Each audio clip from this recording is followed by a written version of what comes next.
എന്റെ മോളി കാറിനുള്ളിൽ കയറിയത് മുതൽ ഇന്നുവരെ എന്തൊക്കെയാ സംഭവിച്ചത്? 22 വർഷം. മോളുടെ അച്ഛനെ കണ്ടെത്തി. ഞാൻ വിട്ടുകൊടുക്കില്ല. കൊണ്ടുപോകുക ആരും കാണാത്ത ദേശത്തേക്ക്. മോളോട് ചെയ്യുന്ന ചതിയാണെന്നറിയാം. ഞാൻ ചതിയനായിക്കോട്ടെ. എനിക്കെന്റെ മോളെ വേണം.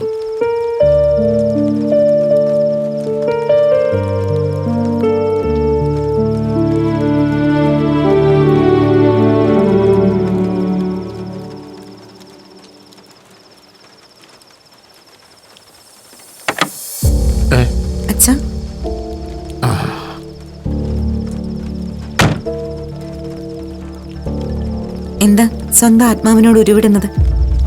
പഴയ ഓർമ്മകളാ മനസ്സിൽ. ഈ കാറുമായിട്ടുള്ള ബന്ധം എല്ലാം. അതിലെ മുഖ്യ കഥാപാത്രം ഞാനായിരിക്കുമല്ലേ? കഥയറിയാതെ ആട്ടം കാണുകയാണ് ഈ കഥാപാത്രം. ഭൂമിയിൽ നടക്കുന്നത് ഭൂമി അറിയുന്നില്ല. ഭൂമി കറങ്ങിക്കൊണ്ടേയിരിക്കുന്നു. അച്ഛാ, ഇന്ന് തന്നെ നാട്ടിൽ പോണോ? പോണം മോളെ. കുറച്ച് സാവകാശം വേണമായിരുന്നു. അച്ഛനെ എതിർക്കുകയല്ല,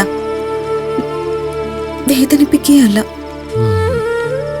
അച്ഛന്റെ ഇന്നത്തെ നില എനിക്ക് അറിയൂ. എനിക്ക് ചില കാര്യങ്ങൾ ഇവിടെ ചെയ്തു തീർക്കാനുണ്ടായിരുന്നു.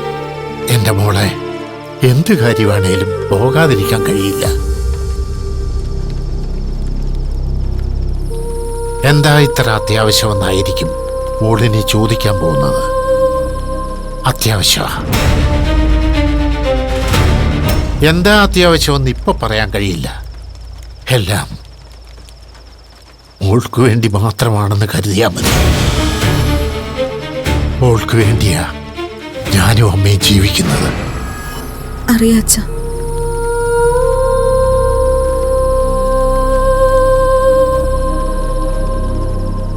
ഈ കാറ് കൊണ്ടുപോണ്ടേ? അതൊക്കെ നടക്കാത്ത കാര്യമല്ലേ.